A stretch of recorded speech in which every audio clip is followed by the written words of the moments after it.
प्रधानमंत्री नरेंद्र मोदी के संसद में पहुंचते ही पूरा माहौल मोदीमय हो गया। मौका था संविधान पर चर्चा की। जवाब देने के लिए प्रधानमंत्री नरेंद्र मोदी ने जब कमान थामा तो शब्दों का जो चयन हुआ, जो तीर चले, वह लंबे समय तक याद किया जाएगा। संविधान के साथ खिलवाड़ करने का आरोप लगाते हुए प्रधानमंत्री ने कांग्रेस पर जिस अंदाज में हमला किया, शायद वह अभी तक का सबसे करारा प्रहार माना जा सकता है। आप इस वीडियो को पूरा देखिए और आपने जो महसूस किया वह कमेंट करके बताइए। 75 वर्ष की उपलब्धि साधारण नहीं है, असाधारण है। और जब देश आजाद हुआ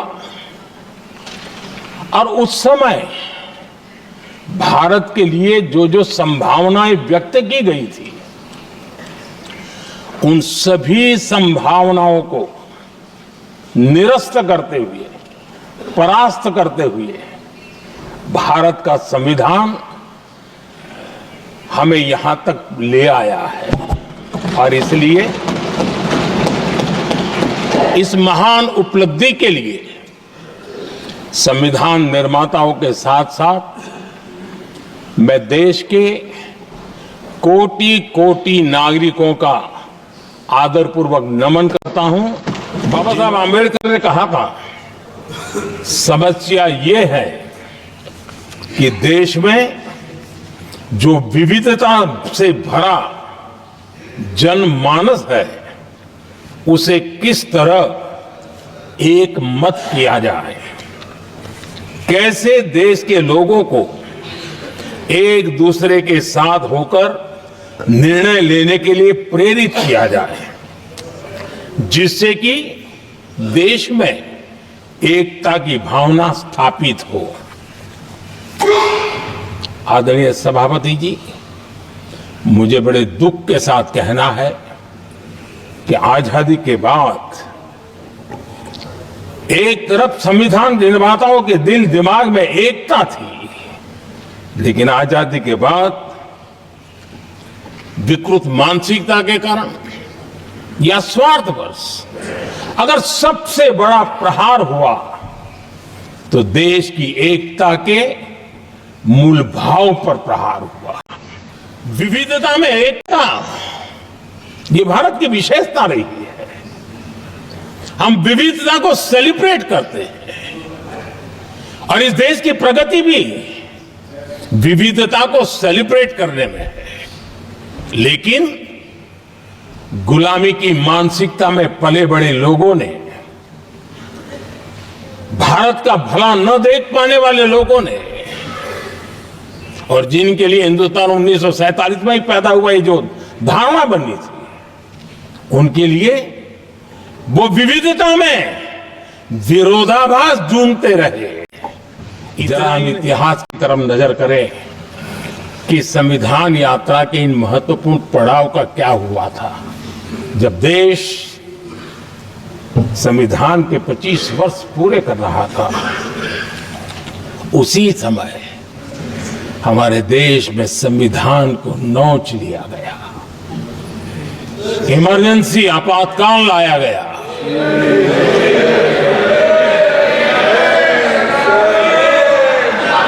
संवैधानिक व्यवस्थाओं को समाप्त कर दिया गया, देश को जेल खाना बना दिया गया, नागरिकों के अधिकारों को लूट लिया गया, प्रेस की स्वतंत्रता को ताले लगा दिए गए।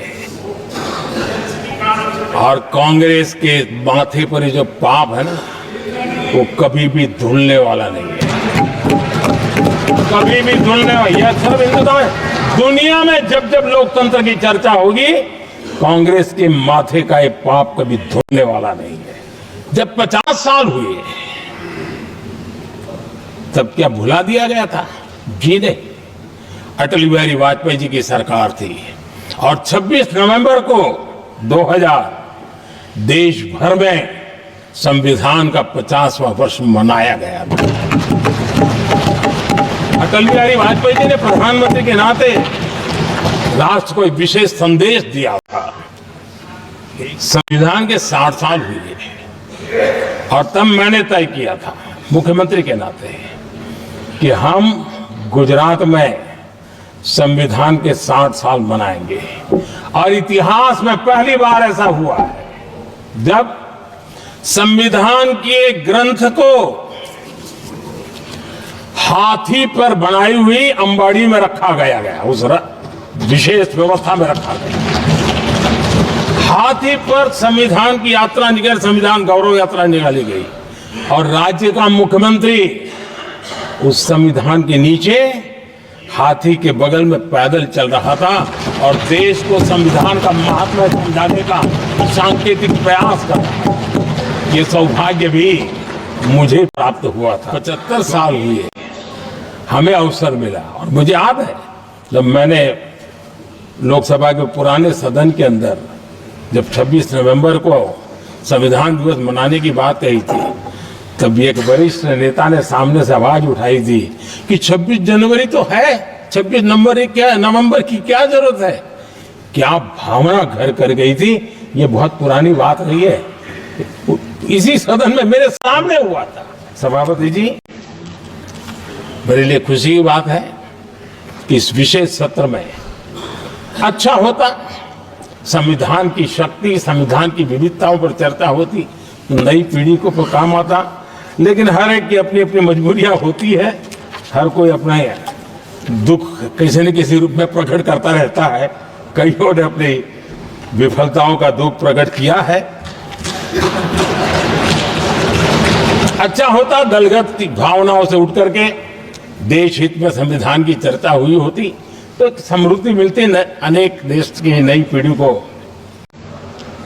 इस संविधान की भावना थी कि मेरे जैसे अनेक लोग जो यहां पहुंच नहीं पाते, ये संविधान था जिसके कारण हम पहुंच पाए। क्योंकि हमारा कोई बैकग्राउंड नहीं था, हम यहां तक कैसे आते हैं। किसी की व्यक्तिगत आलोचना करना नहीं चाहता, लेकिन तथ्यों को देश के सामने रखना जरूरी है और इसलिए मैं तथ्यों को रखना चाहता हूं।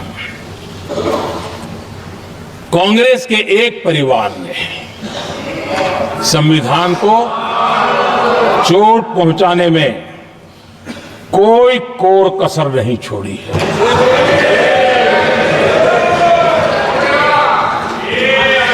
और मैं इसलिए एक परिवार का उल्लेख करता हूं कि 75 साल की हमारी यात्रा में 55 साल एक ही परिवार ने राज किया है।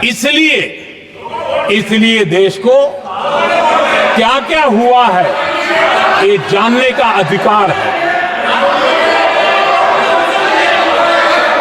और इस परिवार के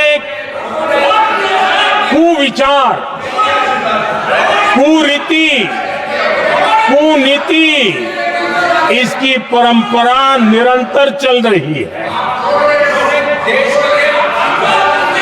हर स्तर पर इस परिवार ने संविधान को चुनौती दी। आदरणीय सभापति जी, 1947 टू 1952 इस देश में इलेक्टेड गवर्नमेंट नहीं थी। एक अस्थाई व्यवस्था थी, एक सिलेक्टेड सरकार थी और चुनाव नहीं हुए थे। और जब तक चुनाव न हो तब तक एक इंटरिम व्यवस्था के रूप में कोई खाका खड़ा करना चाहिए, किया गया था। 1952 के पहले राज्यसभा का भी गठन नहीं हुआ था, राज्यों में भी कोई चुनाव नहीं थे, जनता का कोई आदेश नहीं था। उसके बावजूद भी और अभी तो संविधान निर्माताओं ने इतना मंथन करके संविधान बनाया था। 1951 में जबकि चुनी हुई सरकार नहीं थी, उन्होंने ऑर्डिनेंस करके संविधान को बदला और किया क्या? अभिव्यक्ति की आजादी पर हमला कर दिया गया। और ये संविधान निर्माताओं का भी अपमान था, क्योंकि ऐसी बातें कोई संविधान सभा में नहीं आई होगी, ऐसा नहीं है, लेकिन वहां उनकी चली नहीं। तो बाद में जैसे ही मौका मिला, उन्होंने अभिव्यक्ति की इस आजादी को, उस पर उन्होंने हथौड़ा मार दिया। और ये संविधान निर्माताओं का घोर अपमान है की चीजें जो संविधान सभा के अंदर नहीं करवा पाए, वो उन्होंने पिछले दरवाजे से किया, और वो भी चुनी हुई सरकार के वो प्रधानमंत्री नहीं थे, उन्होंने पाप किया था। इतना ही नहीं, इतना ही नहीं, आदरणीय सभापति जी, उसी दौरान उस समय के प्रधानमंत्री पंडित नेहरू जी ने मुख्यमंत्रियों को एक चिट्ठी लिखी थी। उस चिट्ठी में उन्होंने लिखा था, नेहरू जी लिखते हैं, अगर संविधान हमारे, आगे नेहरू जी लिखते हैं, अगर संविधान हमारे रास्ते के बीच में आ जाए, ये नेहरू जी लिख रहे हैं, अगर संविधान हमारे रास्ते के बीच में आ जाए, आगे नेहरू जी कह रहे हैं, तो हर हाल में संविधान में परिवर्तन करना चाहिए। ये नेहरू जी ने मुख्यमंत्रियों को चिट्ठी लिखी।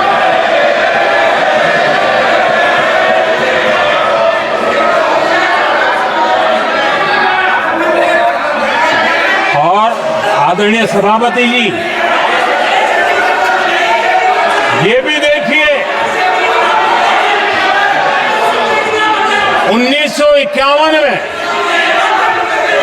ये पाप किया गया, लेकिन देश चुप नहीं था। उस समय राष्ट्रपति डॉक्टर राजेंद्र प्रसाद जी ने चेताया, ये गलत हो रहा है। उस समय स्पीकर पद पर बैठे हुए हमारे स्पीकर महोदय ने भी पंडित जी को कहा, गलत कर रहे हो। इतना ही नहीं, आचार्य कृपलानी जी, जयप्रकाश नारायण जैसे महान कांग्रेसी लोगों ने भी पंडित नेहरू ने कहा कि ये रोको, लेकिन पंडित जी का अपना संविधान चलता था, और इसलिए उन्होंने इतने वरिष्ठ महानुभावों की सलाह मानी नहीं, और उसे भी उन्होंने दरकिनार कर दिया। और आदरणीय सभापति जी,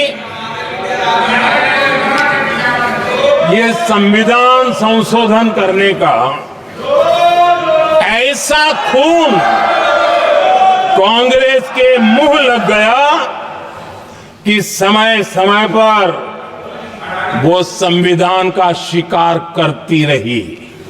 ये खून मुंह पे लग गया। इतना ही नहीं, संविधान के स्पिरिट को लहू लहान करती रही। आदरणीय सभापति जी, करीब 6 दशक में 75 बार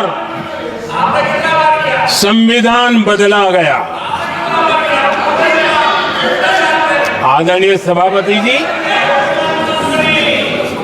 जो बीज देश के पहले प्रधानमंत्री जी ने बोया था, उस बीज को खाद पानी देने का काम एक और प्रधानमंत्री ने किया। उनका नाम था श्रीमती इंदिरा गांधी।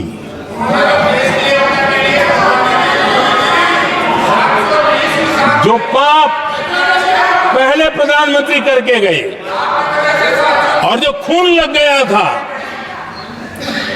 1971 में सुप्रीम कोर्ट का एक फैसला आया था। उस सुप्रीम कोर्ट के फैसले को संविधान बदल करके पलट दिया गया और 71 में यह संविधान संशोधन किया गया था। और क्या था, उन्होंने हमारे देश की अदालत के पंख काट दिए थे और यहां पर तो किया था कि संसद संविधान के किसी भी आर्टिकल में जो मर्जी पड़े वो कर सकती है और अदालत उसकी तरफ देख भी नहीं सकती है। अदालत के सारे अधिकारों को छीन लिया गया था। ये पाप 1971 में उस समय की प्रधानमंत्री श्रीमती इंदिरा गांधी ने किया था।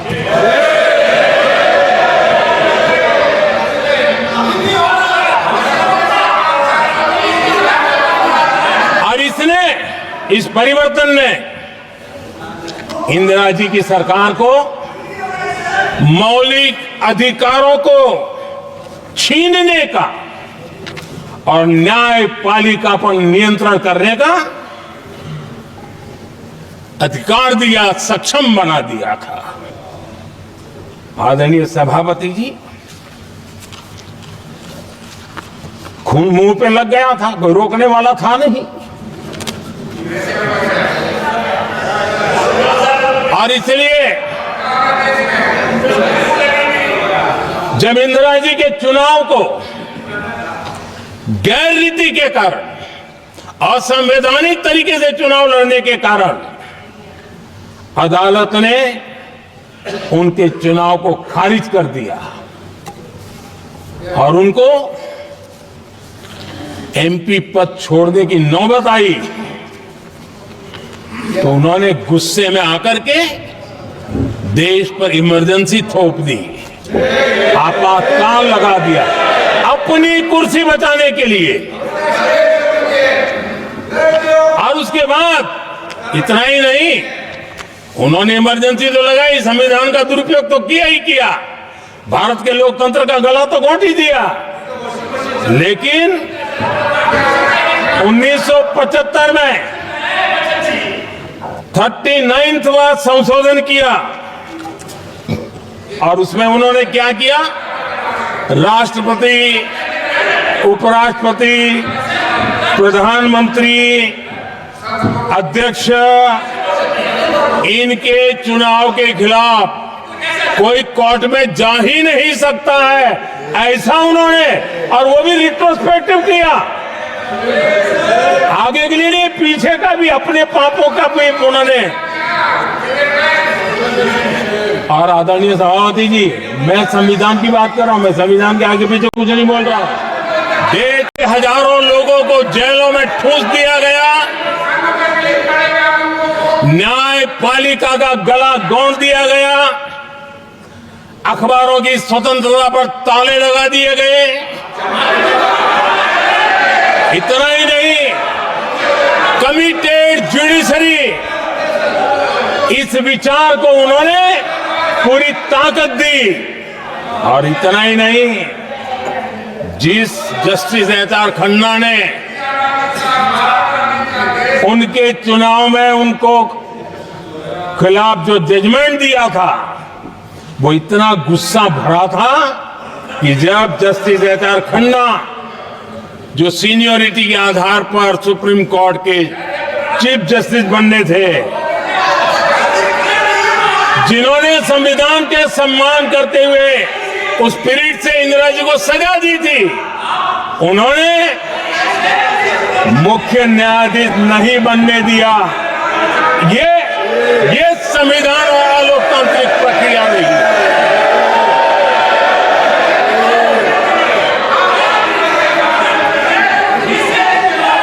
आदरणीय सभापति जी,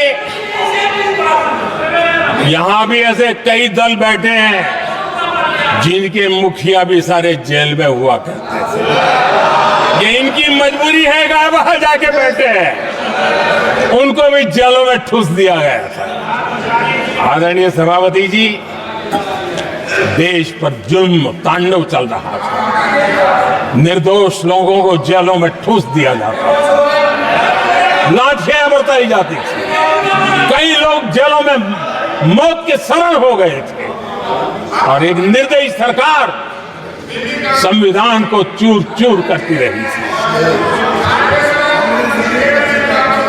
आदरणीय सभापति जी, ये परंपरा यहां नहीं रुकी। जो परंपरा नेहरू जी ने शुरू की थी, जिसको दूसरे प्रधानमंत्री जी इंदिरा जी ने आगे बढ़ाया, क्योंकि खून मुंह पे लग गया था और इसलिए राजीव गांधी जी प्रधानमंत्री बने। उन्होंने संविधान को एक और गंभीर झटका दे दिया। सबको समानता, सबको समानता, सबको न्याय, उस भावना को चोट पहुंचाई। आदरणीय सभापति जी, आपको मालूम है सुप्रीम कोर्ट ने शाहबानो का जजमेंट दिया था। एक भारत की महिला को न्याय देने का काम संविधान की मर्यादा और स्पिरिट के आधार पर देश की सुप्रीम कोर्ट ने दिया था। एक वृद्ध महिला को उसका हक मिला था सुप्रीम कोर्ट से, लेकिन उस समय के प्रधानमंत्री राजीव गांधी ने शाहबानो की उस भावना को, सुप्रीम कोर्ट की उस भावना को नकार दिया और उन्होंने वोट बैंक की राजनीति के खातिर संविधान की भावना को बलि चढ़ा दिया और कट्टरपंथियों के सामने सर झुकाने का काम कर दिया। उन्होंने न्याय के लिए तड़प रही एक वृद्ध महिला को साथ देने के बजाय उन्होंने कट्टरपंथियों का साथ दिया। संसद में कानून बना करके सुप्रीम कोर्ट के निर्णय को फिर एक बार पलट दिया गया। आदरणीय सभापति जी, बात वहां से नहीं अटकी है। नेहरू जी ने शुरू किया, इंदिरा जी ने आगे बढ़ाया और राजीव जी ने भी उसको ताकत दी, खाद पानी देने का काम किया। क्यों? संविधान के साथ खिलवाड़ करने का लहू उनके मुंह लग गया।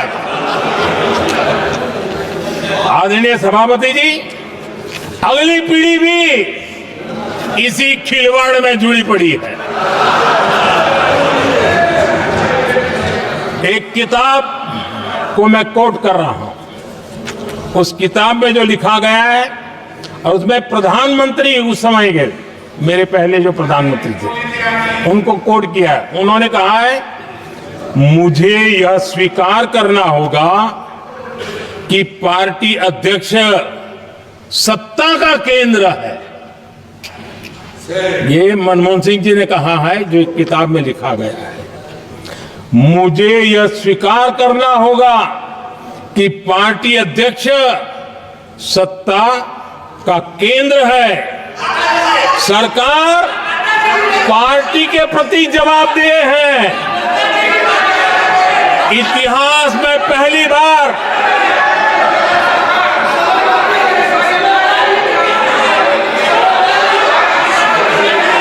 आदरणीय सभापति जी, नहीं, आप सदन इतिहास में पहली बार ये तरीका बिल्कुल ठीक नहीं है। सदन के नेता बोल रहे हैं, आपको मर्यादा रखनी चाहिए। ऐसे सदन नहीं चलेगा इस तरीके से, गलत तरीका आपका ये। माननीय प्रधानमंत्री जी, आदरणीय सभापति जी, इतिहास में पहली बार संविधान को ऐसी गहरी चोट पहुंचा दी गई।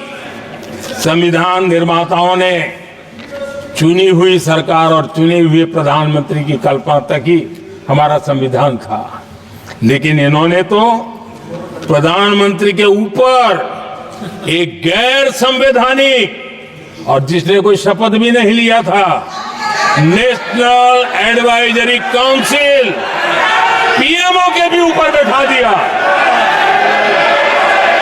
नामों के ऊपर अघोषित दर्जा दे दिया गया।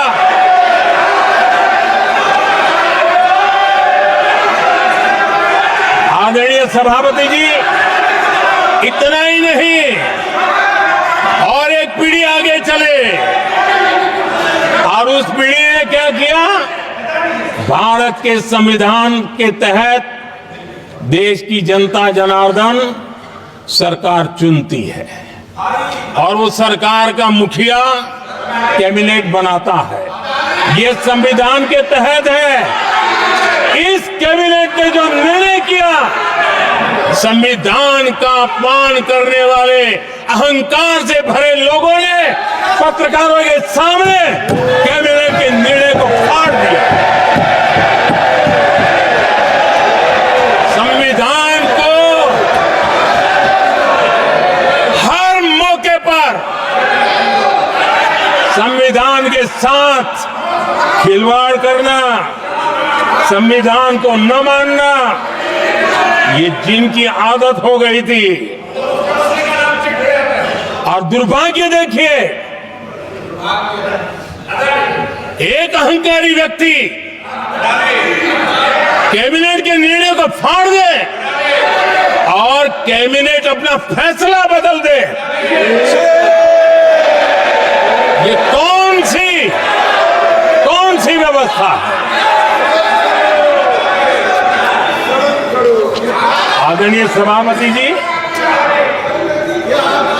मैं जो कुछ भी कह रहा हूं वो संविधान के साथ क्या हुआ उसी की बात कर रहा हूं। उस समय करने वाले पात्रों को लेकर किसी को परेशानी होती होगी, लेकिन बात संविधान की है। मेरे मन के और मेरे विचारों को मैं अभिव्यक्त नहीं कर रहा हूं।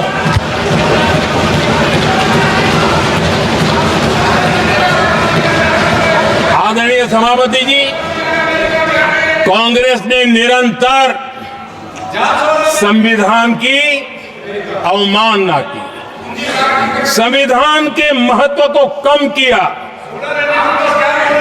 कांग्रेस इसके अनेक उदाहरणों से भरा पड़ा हुआ है। संविधान के साथ धोखेबाजी कैसे करते थे, संवैधानिक संस्थाओं को कैसे नहीं मानते थे, इस देश में बहुत कम लोगों को मालूम होगा। 370 की तो पता है सबको, 35A का पता बहुत कम है। संसद में आए बिना, जबकि संसद में आना पड़ता, संसद को ही अस्वीकार कर दिया गया। भारत के संविधान का अगर कोई पहला पुत्र है तो ये संसद है, उसको भी उन्होंने गला घोटने का काम किया। 35A जो संसद में लाए बिना उन्होंने देश पर थोप दिया, और अगर 35A न होता तो जम्मू कश्मीर में जो हालत पैदा हुई वो हालत पैदा न हुई होती। राष्ट्रपति के आदेश पर यह काम किया गया और देश की संसद को अंधेरे में रखा गया। आदरणीय सभापति, ये संसद का अधिकार था, कोई अपनी मनमानी से नहीं कर सकता था, लेकिन और उनके पास बहुमत था, कर सकते थे, लेकिन वो नहीं किया क्योंकि पेट में पाप था, देश की जनता से छुपाना चाहते थे। आदरणीय सभापति जी, इतना ही नहीं, बाबा साहब आंबेडकर जिनके प्रति आज सम्मान का भाव सब कोई अनुभव कर रहा है, और हम लोगों के लिए तो बहुत विशेष है, क्योंकि हम लोगों के लिए तो जीवन में बहुत बड़ी जो कुछ भी रास्ते मिले ना वहीं से मिले हैं। आदरणीय सभापति जी, बाबा साहब आंबेडकर, इनके प्रति भी इनके मन में कितनी कटुता भरी थी, कितना द्वेष भरा था, मैं आज उसके डिटेल में जाना नहीं चाहता हूं, लेकिन जब अटल जी की सरकार थी तब बाबा साहब आंबेडकर, उनका जो महापरिनिर्वाण भूमि है वहां पर अलीपुर रोड पर अटल जी की सरकार में बाबा साहब आम्बेडकर जी के स्मृति में एक स्मारक बनाना तय हुआ। अटल जी के समय ये नहीं हुआ। दुर्भाग्य देखिए, 10 वर्ष यूपीए की सरकार रही, उसने इस काम को नहीं किया, न होने दिया। बाबा साहब आम्बेडकर का जब हमारी सरकार आई, बाबा साहब आम्बेडकर के प्रति हमारा श्रद्धा होने के कारण हमने अलीपुर रोड पर बाबा साहब मेमोरियल बनाया और उसका काम किया। आदरणीय सभापति जी, दिल्ली में जब बाबा साहब आम्बेडकर के 1992 में, उस समय चंद्रशेखर जी कुछ समय थे, तब एक निर्णय किया गया था, आम्बेडकर इंटरनेशनल सेंटर यही जनपद के पास 40 साल तक वो कागज पे ही पड़ा रहा, नहीं किया गया। और तब जाकर के 2015 में हमारी सरकार आई और हमने आकर के इस काम को पूरा किया। बाबा साहब को भारत रत्न देने का काम भी जब कांग्रेस सत्ता से बाहर गई तब संभव हुआ। इतना ही नहीं, आदरणीय सभापति जी, बाबा साहब आम्बेडकर के 125 साल तो हमने पूरी दुनिया में बनाए थे, विश्व के 120 देशों में बनाने का काम किया था। लेकिन जब बाबा साहब आम्बेडकर की शताब्दी थी, तब अकेली बीजेपी की सरकार थी मध्य प्रदेश में।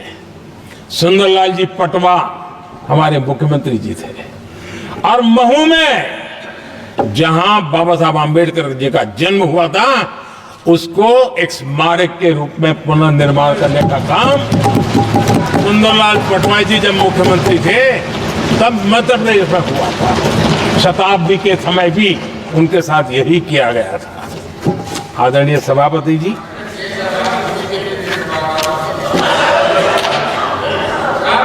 हमारे देश में बाबा साहब आम्बेडकर एक दीर्घदृष्टा थे। समाज के दबे कुचले लोगों को मुख्य धारा में लाने के लिए वो प्रतिबद्ध थे और एक लंबे सोच के साथ भारत को अगर विकसित होना है तो भारत का कोई अंग दुर्बल नहीं रहना चाहिए, ये चिंता बाबा साहब को सताती थी। और तब जाकर के हमारे देश में आरक्षण की व्यवस्था बनी। लेकिन वोट बैंक की राजनीति में छुपे हुए लोगों ने, डूबे हुए लोगों ने धर्म के आधार पर, तुष्टीकरण के नाम पर आरक्षण के अंदर कुछ न कुछ नुक्सेदेनी करने का प्रयास किया और इसका सबसे बड़ा नुकसान SC, ST और OBC समाज को हुआ है। आदरणीय सभापति जी, आरक्षण की कथा बहुत लंबी है। नेहरू जी से लेकर के राजीव गांधी तक कांग्रेस के प्रधानमंत्रियों ने आरक्षण का घोर विरोध किया है। हिस्ट्री कह रही है आरक्षण के विरोध में लंबी लंबी चिट्ठियां स्वयं नेहरू जी ने लिखी है, मुख्यमंत्रियों को लिखी है। इतना ही नहीं, सदन में आरक्षण के खिलाफ लंबे लंबे भाषण इन लोगों ने किए हैं। बाबा साहब आम्बेडकर समता के लिए और भारत में संतुलित विकास के लिए आरक्षण के लेकर के आए, उन्होंने उसके खिलाफ भी झंडा ऊंचा किया हुआ था। दशकों तक मंडल कमीशन के रिपोर्ट को डिब्बे में डाल दिया था। जब कांग्रेस को देश ने हटाया, जब कांग्रेस गई, तब जाकर के ओबीसी को आरक्षण मिला, तब तक ओबीसी को आरक्षण नहीं मिला।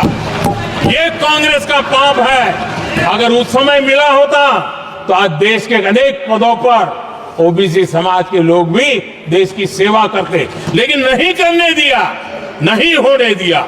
ये पाप इन्होंने किया था। आदरणीय सभापति जी, जब हमारे यहां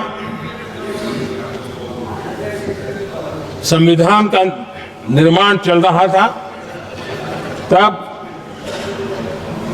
संविधान निर्माताओं ने धर्म के आधार पर आरक्षण होना चाहिए कि नहीं होना चाहिए, इस विषय पर घंटों तक, दिनों तक गहन चर्चा की है, विचार विमर्श किया है और सबका मत बना है कि भारत जैसे देश की एकता और अखंडता के लिए धर्म के, संप्रदाय के आधार पर आरक्षण नहीं हो सकता है।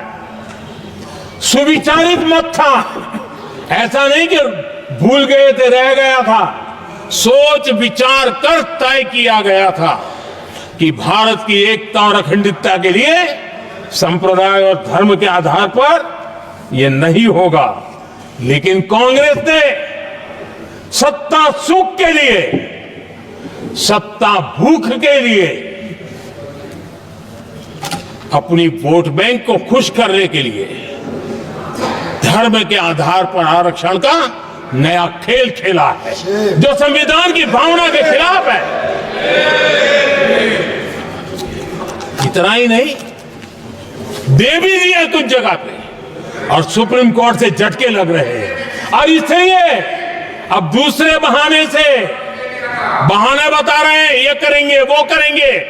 मन में साफ है, धर्म के आधार पर आरक्षण देना चाहते हैं, इसलिए खेल खेले जा रहे हैं। संविधान निर्माताओं के भावनाओं पर गहरी चोट करने का यह निर्लज्ज प्रयास है। आदरणीय सभापति जी, आदरणीय सभापति जी,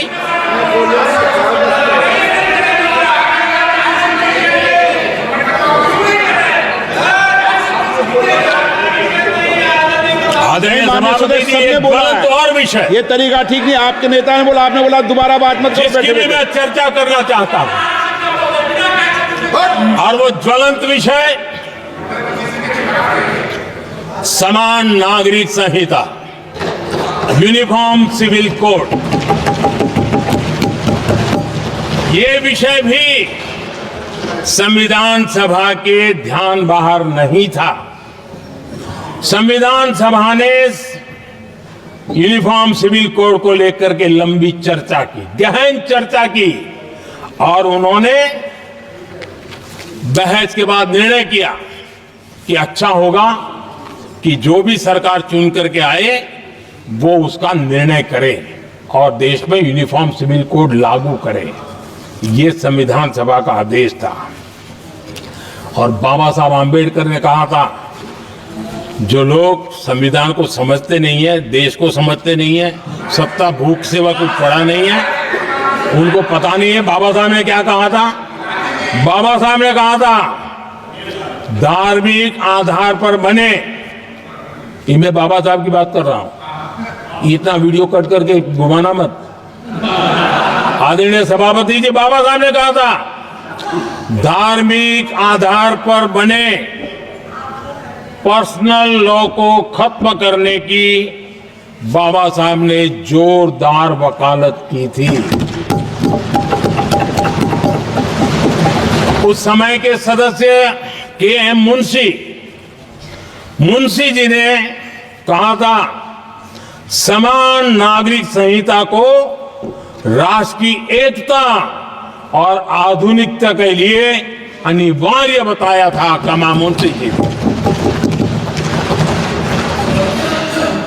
सुप्रीम कोर्ट ने भी कई बार कहा है कि देश में यूनिफॉर्म सिविल कोड जल्द से जल्द लाना चाहिए। सरकारों को आदेश दिए हैं सुप्रीम कोर्ट ने, और उसी संविधान की भावना को ध्यान में रखते हुए, संविधान निर्माताओं की भावनाओं को ध्यान में रखते हुए हम पूरी ताकत से लगे हुए हैं सेक्युलर सिविल कोड की। और आज कांग्रेस के लोग संविधान निर्माताओं की भावना का भी, सुप्रीम कोर्ट की भावना का भी अनादर कर रहे हैं, क्योंकि उनकी राजनीति को सूट नहीं करता है। उनके लिए संविधान वो पवित्र ग्रंथ नहीं है, उनके लिए एक हथियार है राजनीति का। हथियार बना दिया। लोगों को डराने के लिए संविधान को हथियार बनाया जाता है। आदरणीय सभापति जी, और ये कांग्रेस पार्टी, उनको तो संविधान शब्द भी उनके मुंह में शोभा नहीं देता है। इसलिए जो अपनी पार्टी के संविधान को नहीं मानते हैं, जिन्होंने अपनी पार्टी के संविधान को कभी स्वीकार नहीं किया है, क्योंकि संविधान को स्वीकार करने के लिए एक लोकतांत्रिक स्पिरिट लगता है जो जिनकी रगों में नहीं है। सत्तावाद और परिवारवाद भरा पड़ा है।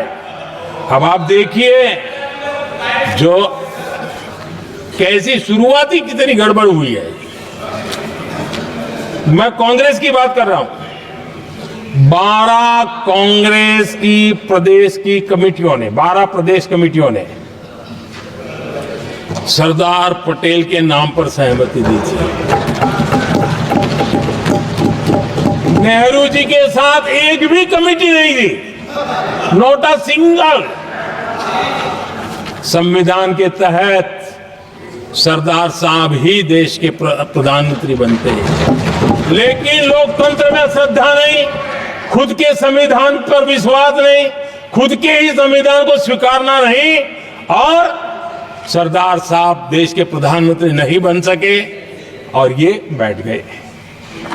जो लोग अपनी पार्टी के संविधान को, जो लोग अपनी पार्टी के संविधान को नहीं मानते, वो कैसे देश के संविधान को स्वीकार कर सकते हैं।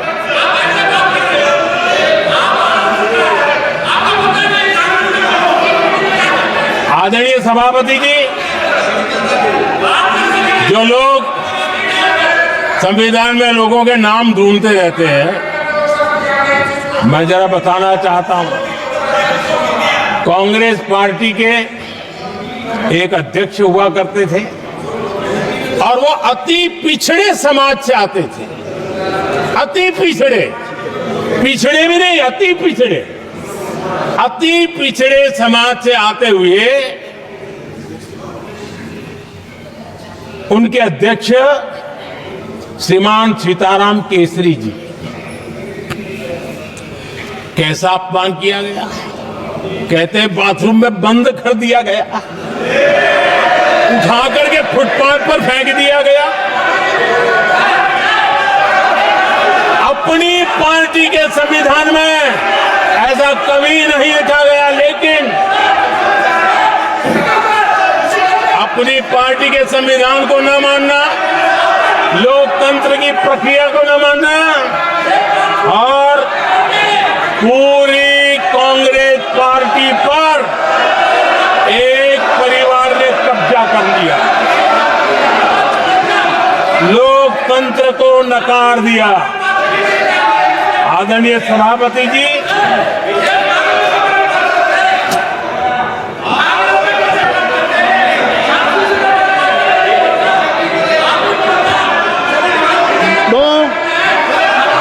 सदस्यों ने क्या क्या बोला था ठीक नहीं है। आप जब सदन के नेता बोल रहे हैं तो सदन की मर्यादा को रखो, आदरणीय सभापति जी को बनाओ। संविधान के साथ खिलवाड़ करना, संविधान के स्पिरिट को तहस नहस करना, ये कांग्रेस की रगों में रहा है। हमारे लिए संविधान, उसकी पवित्रता, उसकी शुचिता हमारे लिए सर्वोपरि है। और ये शब्दों में नहीं है, जब जब हमें कसौटी पर कसा गया है, हम तप करके निकले हुए लोग हैं। मैं उदाहरण देना चाहता हूं। 1996 में सबसे बड़े दल के रूप में भारतीय जनता पार्टी जीत करके आई, सबसे बड़ा दल था, और राष्ट्रपति जी ने संविधान की भावना तहत सबसे बड़े दल को प्रधानमंत्री के शपथ के लिए बुलाया और 13 दिन सरकार चली। अगर हमें संविधान के स्पिरिट के प्रति हमारा भावना न होती तो हम भी ये बांटो, वो बांटो, ये दे दो, वो दे दो, इसको डिप्टी पीएम बना दो, इसको ढिकना बना दो, हम भी सत्ता सुख भोग सकते थे। लेकिन अटल जी ने सौदेबाजी का रास्ता नहीं चुना, संविधान के सम्मान का रास्ता चुना और 13 दिन के बाद इस्तीफा देना स्वीकार कर दिया। ये ऊंचाई है हमारी लोकतंत्र के। इतना ही नहीं, 1998 में एनडीए की सरकार थी, सरकार चल रही थी, लेकिन कुछ लोगों को हम नहीं तो कोई नहीं, ये जो एक परिवार का खेल चला है, अटल जी की सरकार को अस्थिर करने के लिए खेल चले गए। वोट हुआ, खरीद फरोख्त तब भी हो सकती थी, बाजार में माल तब भी बिकता था, लेकिन संविधान की भावना के प्रति समर्पित अटल बिहारी वाजपेयी जी की सरकार ने एक वोट से हारना पसंद किया, इस्तीफा दिया, लेकिन असंवैधानिक कोई कृत्य नहीं किया। ये हमारा इतिहास है, ये हमारे संस्कार है, ये हमारी परंपरा है। और दूसरी तरफ अदालत ने भी जिस पर थप्पा मार दिया, कैश फॉर वोट का कांड, एक लघुमती सरकार को बचाने के लिए संसद में नोटों के ढेर साक्ष्य के रूप में रखे गए, असंवैधानिक तरीका। सरकार बचाने के लिए भारत के लोकतंत्र की भावना को बाजार बना दिया गया, वोट खरीदे गए। आदरणीय सभापति जी, 90 के दशक में कई सांसदों को रिश्वत देने का पाप, यह संविधान की भावना थी क्या 140 करोड़ वासियों के मन में जो लोकतंत्र पनपा है, उस लोकतंत्र के साथ यह खिलवाड़। कांग्रेस के लिए सत्ता सुख, सत्ता की भूख, यही एकमात्र कांग्रेस का इतिहास है, कांग्रेस का वर्तमान है। आदरणीय सभापति जी, 2014 के बाद एनडीए को सेवा का मौका मिला, संविधान और लोकतंत्र को मजबूती मिली। ये पुरानी जो बीमारियों थी, उस बीमारी से मुक्ति का हमने एक अभियान चलाया।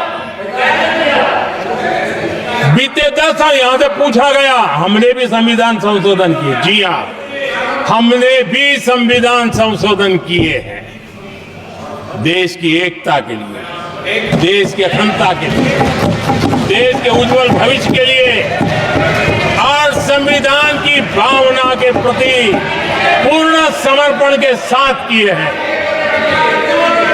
हमने संविधान संशोधन किया, क्यों किया? इस देश का ओबीसी समाज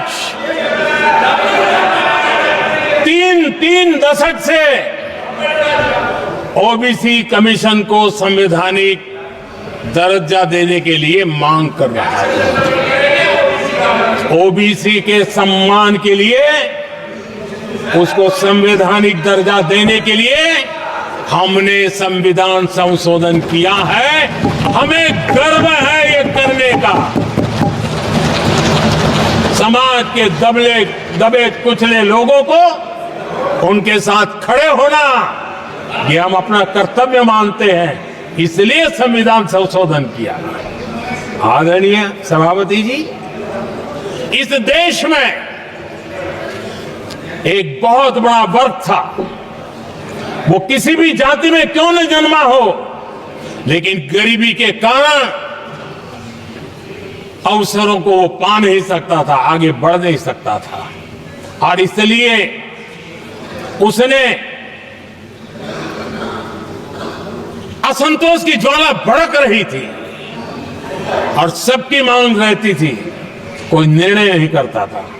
हमने संविधान संशोधन किया, सामान्य जन के गरीब परिवार के 10% आरक्षण का किया, और ये पहला आरक्षण का संशोधन था। देश में कोई विरोध का स्वर नहीं उठा, हर किसी ने प्यार से उसको स्वीकार किया। संसद ने भी सहमति के साथ पारित किया, क्योंकि समाज की एकता की उसमें ताकत पड़ी थी, संविधान की भावनाओं का भाव पड़ा था, सबने सहयोग किया था, तब जाकर के हुआ था। आदरणीय सभापति जी, जी हां, हमने भी संविधान में संशोधन किए हैं, लेकिन हमने संविधान में संशोधन किया महिलाओं को शक्ति देने के लिए। संसद और विधानसभा में, और संसद का पुराना भवन गवाह है, जब देश महिलाओं को आरक्षण देने के लिए आगे बढ़ रहा था और कानून यानी बिल पेश हो रहा था, तब उन्हीं का एक साथी दल वेल में आता है, कागज छीन लेता है, फाड़ देता है और सदन स्थगित हो जाता है, और 40 साल तक विषय लटका रहता है। और वो आज उनके मार्गदर्शक है, जिन्होंने देश की महिलाओं के साथ अन्याय किया, वो उनके मार्गदर्शक है।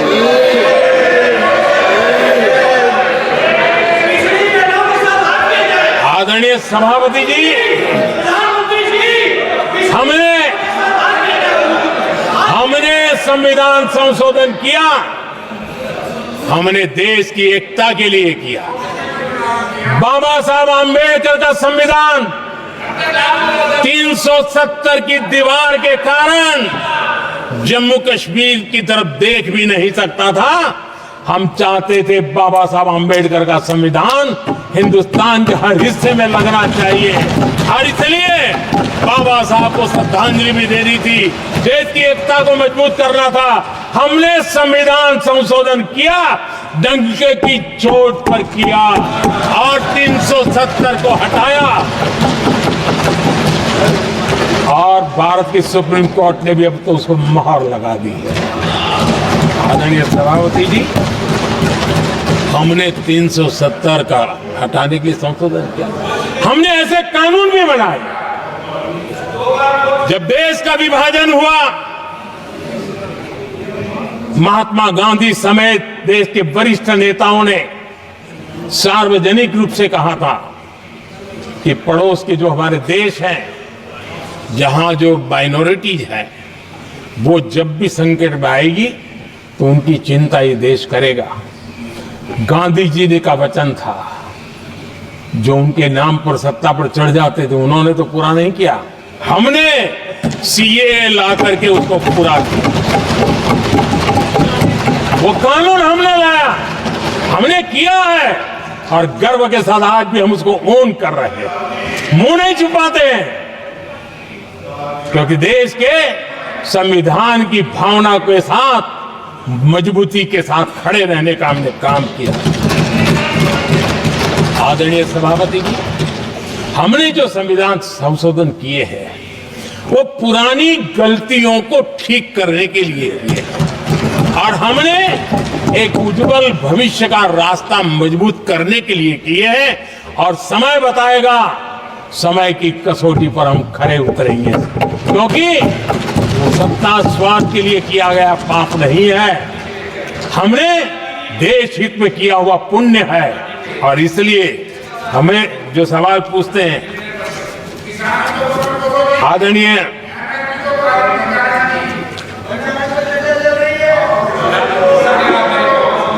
आदरणीय सभापति जी, यहां संविधान पर अनेक भाषण हुए, अनेक विषय उठाए गए। हर एक की अपनी मजबूरियां होगी, राजनीति कुछ न कुछ करने के लिए कुछ करते होंगे, लेकिन आदरणीय सभापति जी, हमारा संविधान सबसे ज्यादा जिस बात को लेकर के संवेदनशील रहा है वो है भारत के लोग, वी द पीपल, भारत के नागरिक। संविधान उनके लिए है, उनके हितों के लिए है, उनके कल्याण के लिए है, उनकी गरिमा के लिए है, और इसलिए संविधान भारत के कल्याणकारी राज्य के लिए हमें दिशा निर्देश देता है।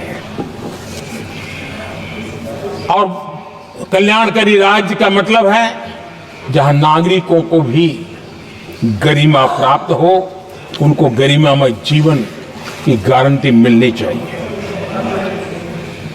हमारे कांग्रेस के साथियों को एक शब्द बहुत प्रिय है,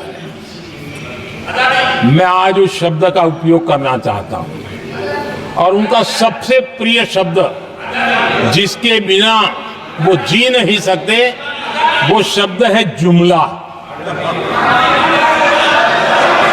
कांग्रेस के हमारे साथी उनको दिन रात जुमला, लेकिन इस देश को पता है हिंदुस्तान में अगर सबसे बड़ा जुमला कोई था और वो 4 पीढ़ी ने चलाया, वो जुमला था गरीबी हटाओ। ये ऐसा जुमला था, ये गरीबी हटाओ ऐसा जुमला था, उनकी राजनीति की रोटी तो सिकती थी, लेकिन गरीब का हाल ठीक नहीं होता था। आदरणीय सभापति जी, जरा कोई मुझे कहे आजादी के इतने सालों के बाद क्या एक डिग्निटी के साथ जीने वाले परिवार को क्या उसे टॉयलेट भी उपलब्ध नहीं होना चाहिए? क्या आपको ये काम करने की फुर्सत नहीं मिली?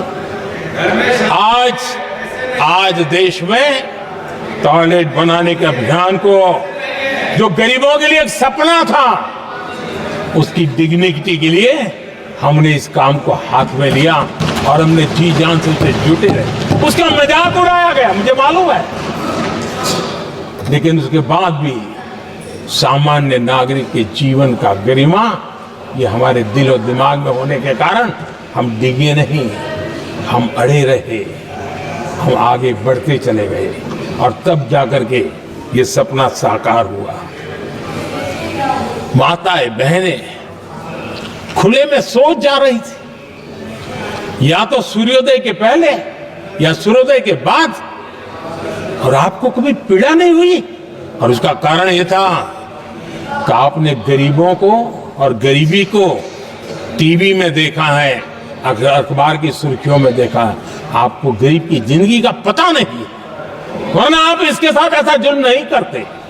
आदरणीय सभापति जी, इस देश की 80% जनता पीने के शुद्ध पानी के लिए तरसती रही।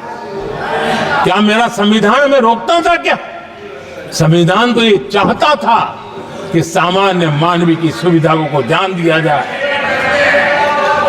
आदरणीय सभापति जी, ये काम भी हमने बड़े समर्पण भाव से आगे बढ़ाया है।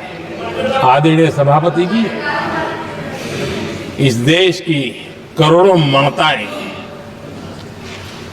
चूल्हे में खाना पकाना और धुएं से आंखें लाल, कहते हैं कि सैकड़ों सिगरेट का धुआं खाना पकाते हैं तब धुआं शरीर में जाता है। उन माताओं बहनों की आंखें लाल होती थी, इतना नहीं, उनका शरीर स्वास्थ्य खत्म हो जाता था।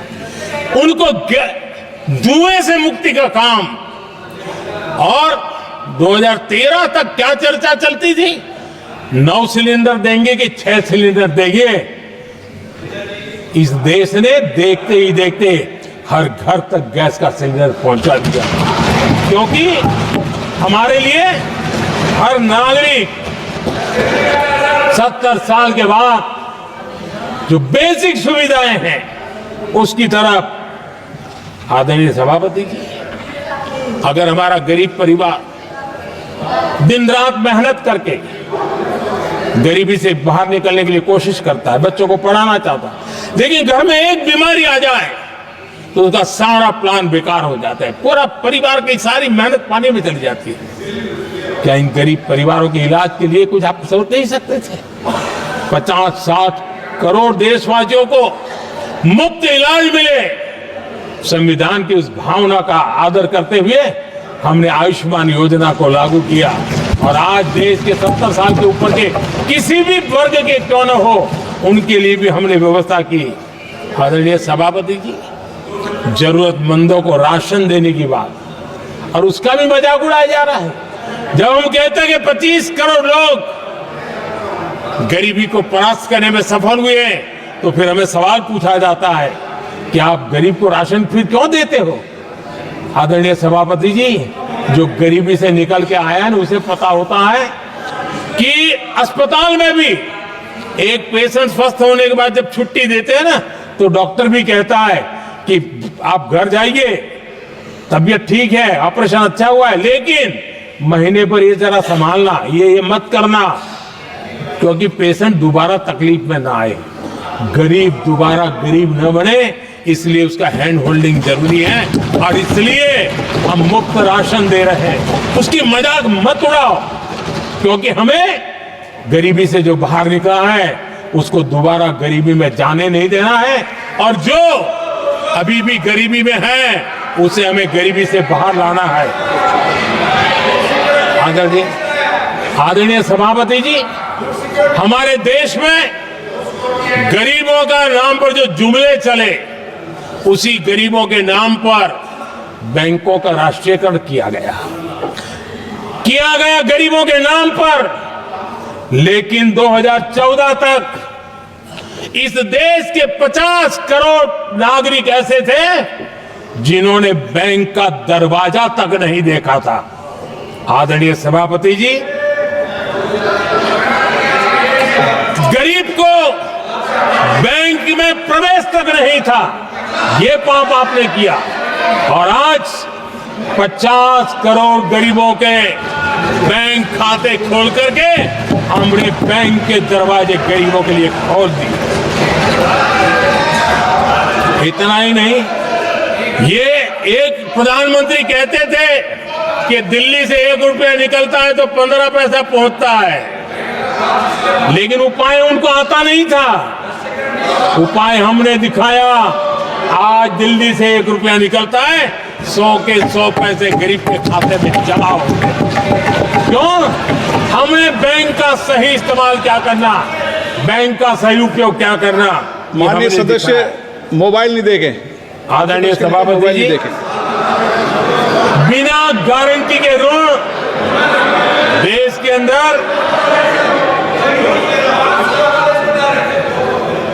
जिन लोगों को बैंक के दरवाजे तक जाने की इजाजत नहीं थी, आज स्थापित सरकार का संविधान के प्रति जो समर्पण है ना, आज बिना गारंटी वो बैंक से लोन ले सकता है। ये ताकत हमने गरीब को दी है। आदरणीय सभापति जी, गरीबी हटाओ का जुमला इसी के कारण जुमला बन करके रह गया। गरीब को इस मुश्किल से मुक्ति मिले, ये हमारा बहुत बड़ा मिशन है और ये हमारा संकल्प है और हम इसके लिए दिन रात एक कर रहे हैं। जिनको कोई नहीं पूछता, इनको मोदी पूजता है। आदरणीय सभापति जी, दिव्यांगजन हर दिन संघर्ष करता हमारा दिव्यांगजन। अब जाकर के हमारे दिव्यांग को फ्रेंडली इंफ्रास्ट्रक्चर मिले, उसकी व्हीलचेयर आगे तक जाए, ट्रेन के डिब्बे तक जाए, ये व्यवस्था दिव्यांगजन के लिए करने का हमारे दिल में तब आया क्योंकि समाज के दबले कुचले वंचित लोगों की चिंता करना हमारे मन में था, तब हुआ। आदरणीय सभापति जी, आप मुझे बताइए, एक तो भाषा के नाम पर झगड़ा करना तो सिखा दिया आपने, लेकिन मेरे दिव्यांगजनों के साथ कितना अन्याय किया। जो हमारे यहां साइनेज लैंग्वेज जो है, साइन लैंग्वेज की जो व्यवस्था है, खास करके मूक बधिर के लिए, अब दुर्भाग्य ऐसा देश का कि असम में जो भाषा सिखाई जाए उत्तर प्रदेश में दूसरी सिखाई जाए, उत्तर प्रदेश में सिखाई जाए महाराष्ट्र में तीसरी सिखाई जाए। हमारे दिव्यांगजनों के लिए एक साइन लैंग्वेज का होना बहुत जरूरी था। आजादी के 7 दशक बाद भी उनको उन दिव्यांगजनों की याद नहीं आई। एक कॉमन साइन लैंग्वेज बनाने का काम हमने किया, जो आज देश के मेरे सभी दिव्यांग भाई बहनों के लिए काम आ रही है। आदरणीय सभापति जी, गुमंतु और अर्ध गुमंतु जन समूह समाज का इसके ऊपर पूछने वाला नहीं था। उनके कल्याण के लिए वेलफेयर बोर्ड बनाने का काम हमने किया, क्योंकि संविधान की प्राथमिकता है लोग, हमें उसको दर्जा देने का काम किया है। आदरणीय सभापति जी, हर कोई रेहड़ी पटरी के लोगों से जानता है, हर मोहल्ले में, हर इलाके में, हर फ्लैट में, हर सोसाइटी में सुबह होते ही वो रेहड़ी पटरी वाला आकर के मेहनत करके और लोगों का जीवन चलाने में मदद करता है। उसको बेचारे को 12-12 घंटे काम करे, रेहड़ी भी किसी से किराए पर ले ले, किसी से ब्याज से पैसा ले, किसी से सामान खरीदे, शाम को ब्याज खाओ पैसा ले जाए, बड़ा मुश्किल से अपने बच्चों के लिए ब्रेड का टुकड़ा ले जा सके। ये हालत थी। ये हमारी सरकार ने है रेहड़ी पटरी वालों के लिए स्वनिधि योजना बना करके बैंक से उनको बिना गारंटी लोन देने का शुरू किया, और आज उसके कारण, वो स्वनिधि योजना के कारण वो तीसरे राउंड तक पहुंचा है और अधिकतम लोन बैंक से उसको सामने से मिल रही है। उसकी प्रतिष्ठा और उसका विस्तार हो रहा है, विकास भी हो रहा है। आदरणीय सभापति जी, इस देश में हम में से कोई ऐसा नहीं होगा जिसको विश्वकर्मा की जरूरत न पड़ती हो। समाज की व्यवस्था की एक बहुत बड़ी व्यवस्था बनी थी, सदियों से चली आ रही थी, लेकिन वो विश्वकर्मा साथियों के लिए कभी पूछा नहीं गया। हमने विश्वकर्मा के कल्याण के लिए योजना बनाई, बैंक से लोन लेने की व्यवस्था की, उनको नई ट्रेनिंग देने की व्यवस्था की, उनको आधुनिक टूल देने की व्यवस्था की, नई डिजाइन से काम बनाने की चिंता की, और उसको हमने मजबूत बनाने का काम किया। आदरणीय सभापति जी, ट्रांसजेंडर जिसको परिवार ने धुतकार दिया, जिसको समाज ने धुतकार दिया, जिसकी कोई चिंता करने वाला नहीं था, ये हमारी सरकार है।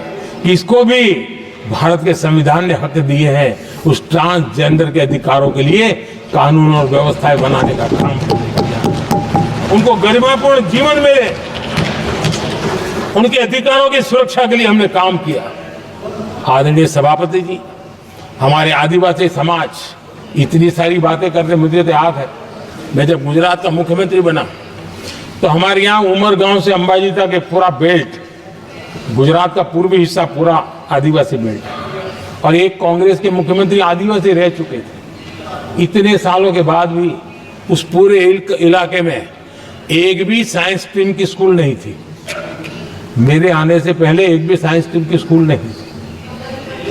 अगर साइंस स्ट्रीम की स्कूल नहीं है तो कितनी आरक्षण की बातें करो, वो बेचारा इंजीनियर और डॉक्टर कैसे बन सकता है। ये मैंने उस इलाके में काम किया और वहाँ साइंस स्ट्रीम की स्कूलें, अब तो वहाँ यूनिवर्सिटीज बन गई है। लेकिन यानी राजनीति की चर्चा करना, संविधान के अनुरूप काम न करना, ये जिनकी सत्ता भूख है ना, उसका हमने आदिवासी समाज में भी जो अति पिछड़े लोग हैं, और उसमें मैं राष्ट्रपति जी का आभार व्यक्त करता हूं, उन्होंने मेरा काफी मार्गदर्शन किया। राष्ट्रपति महोदया ने मेरा मार्गदर्शन किया और उसमें से पीएम जनमन योजना बनी। हमारे देश में बिखरे बिखरे आदिवासी समाज के छोटे छोटे समूह जो आज भी उनको कोई सुविधा प्राप्त नहीं हुई थी। हमने ढूंढ ढूंढ करके, संख्या बहुत कम है, वोट की राजनीति में उनकी तरफ देखने वाला कोई नहीं था, लेकिन मोदी है जो आखिर को भी समझता है। और इसलिए हमने उनके लिए पीएम जनमन योजना के द्वारा उनके विकास की, आदरणीय सभापति जी,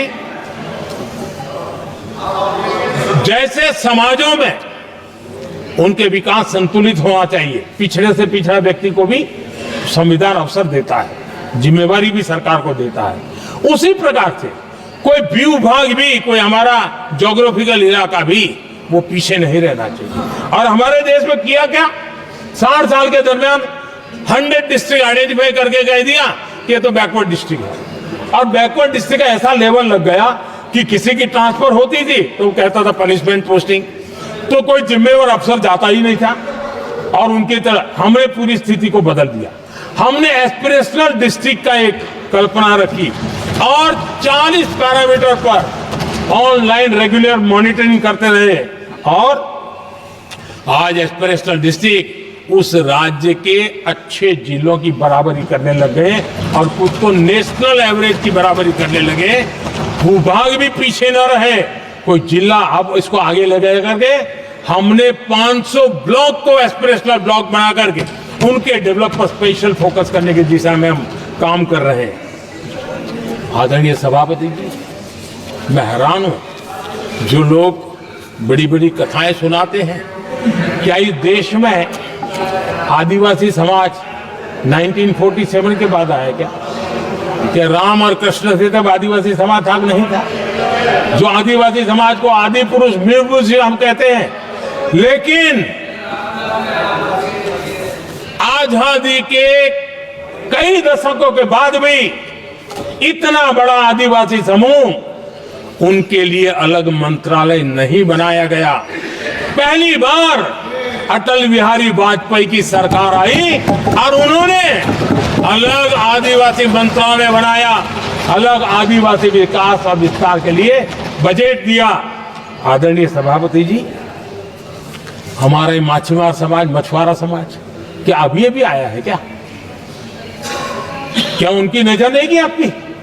इन मछुआरा समाज के कल्याण के लिए पहली बार हमारी सरकार ने आकर के अलग मंत्रालय बनाया फिशरीज का, उनके कल्याण के लिए अलग से हमने बजट दिया, समाज के इस तबके भी चिंता की। आदरणीय सभापति जी, मेरे देश का छोटा किसान, उसके जीवन में सहकारिता एक मुख्य अंग है। छोटे किसान की जिंदगी को सामर्थ्य देने के लिए सहकारी क्षेत्र को जिम्मेवार बनाना, सहकारी क्षेत्र को सामर्थ्यवान बनाना, सहकारी क्षेत्र को बल देना, इसकी महात्मा हम समझते हैं, क्योंकि छोटा किसान, उसकी चिंता हमारे दिल में थी और इसलिए हमने अलग सहकारिता मंत्रालय बनाया। हमारी सोचने का तरीका क्या है? हमारे देश में नौजवान है, पूरा विश्व आज वर्कफोर्स के लिए तरस रहा है। देश में डेमोग्राफिक डिवीजन लेना है तो हमारे इस वर्कफोर्स को स्किल बनाना चाहिए। हमने अलग स्किल मंत्रालय बनाया ताकि दुनिया की आवश्यकता के अनुसार मेरा देश का नौजवान तैयार हो और विश्व के साथ वो अपने आगे बढ़े। आदरणीय सभापति जी, हमारा नॉर्थ ईस्ट इसलिए कि वहां वोट कम है, सीटें कम है, इसकी कोई परवाह नहीं है। ये अटल जी की सरकार थी जिसने पहली बार नॉर्थ ईस्ट के कल्याण के लिए डोनियर मंत्रालय की व्यवस्था की और आज उसका परिणाम है कि नॉर्थ ईस्ट के विकास की कि नई चीजों को हम प्राप्त कर पाए।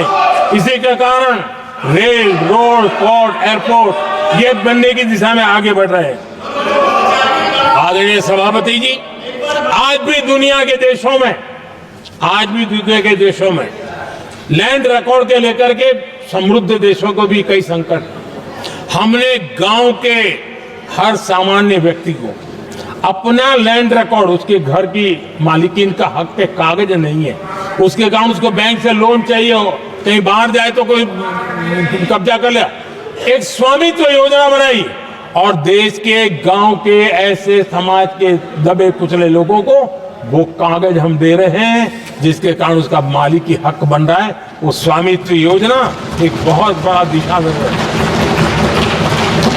आदरणीय सभापति जी, इन सारे कामों के कारण पिछले 10 वर्ष में हमने जो प्रयास किया, हमने जिस प्रकार से गरीब को मजबूती देने का काम किया है, हमने जिस प्रकार से गरीब के अंदर एक नया आत्मविश्वास पैदा किया है और एक सही दिशा में चलने का परिणाम है कि आज इतने कम समय में मेरे देश के 25 करोड़ मेरे गरीब साथी गरीबी को परास्त करने में सफल हुए और हमें इस बात का गर्व है।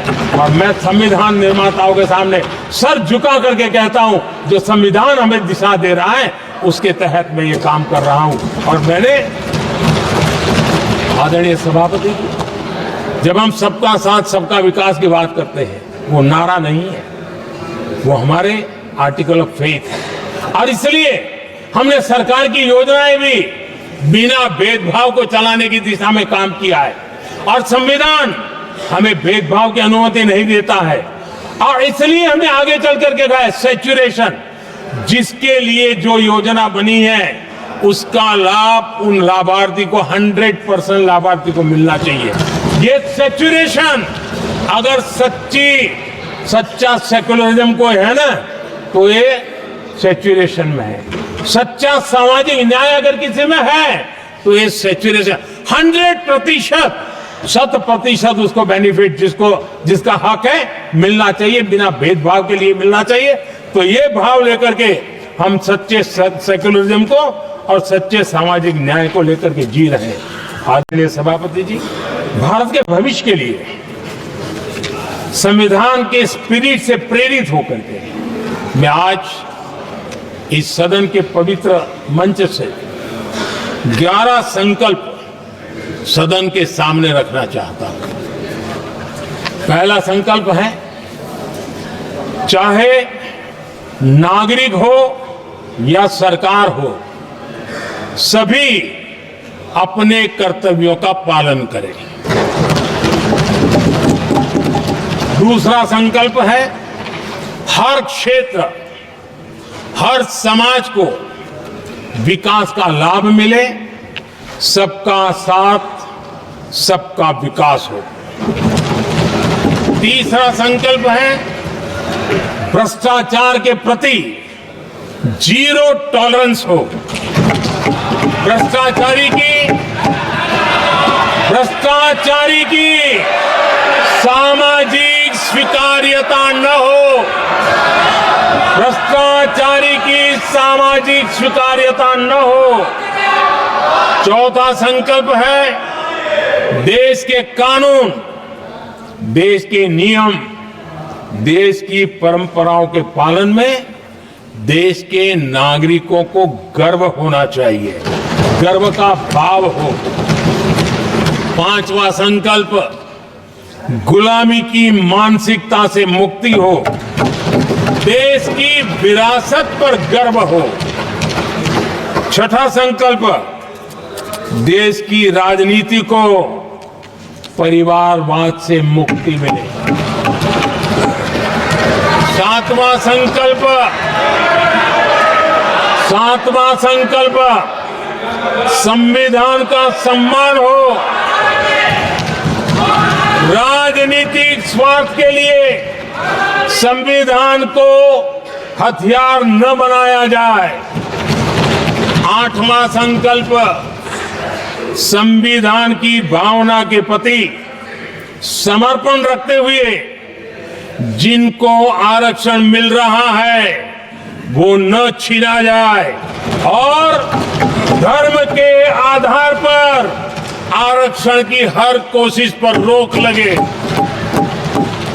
नौवां संकल्प, विमेन लेड डेवलपमेंट में भारत दुनिया के लिए मिसाल बने। 10वां संकल्प, राज्य के विकास से राष्ट्र का विकास, ये हमारा विकास का मंत्र हो। 11वां संकल्प, एक भारत श्रेष्ठ भारत का ध्येय सर्वोपरि हो। आदरणीय सभापति जी, इसी संकल्प के साथ हम सब मिलकर के अगर हम आगे बढ़ते हैं तो संविधान की जो निहित भावना है, वी द पीपल सबका प्रयास, हम इसी मंत्र को लेकर के आगे चले और विकसित भारत का सपना इस सदन में बैठे हुए सबका तो होना ही चाहिए। 140 करोड़ देशवासियों का सपना जब बन जाता है और संकल्प लेकर के जब देश चल पड़ता है तो इच्छित परिणाम लेकर के रहता है। मेरा 140 करोड़ देशवासियों के प्रति मेरी अपार श्रद्धा रही है। उनके सामर्थ्य पर मेरी श्रद्धा है, देश की युवा शक्ति पर मेरी श्रद्धा है, देश की नारी शक्ति पर मेरी श्रद्धा है। और इसलिए मैं कहता हूं कि देश 2047 देश जब आजादी के 100 साल मनाएगा तो विकसित भारत के रूप में मनाएगा। इस संकल्प के बाद आगे बढ़े।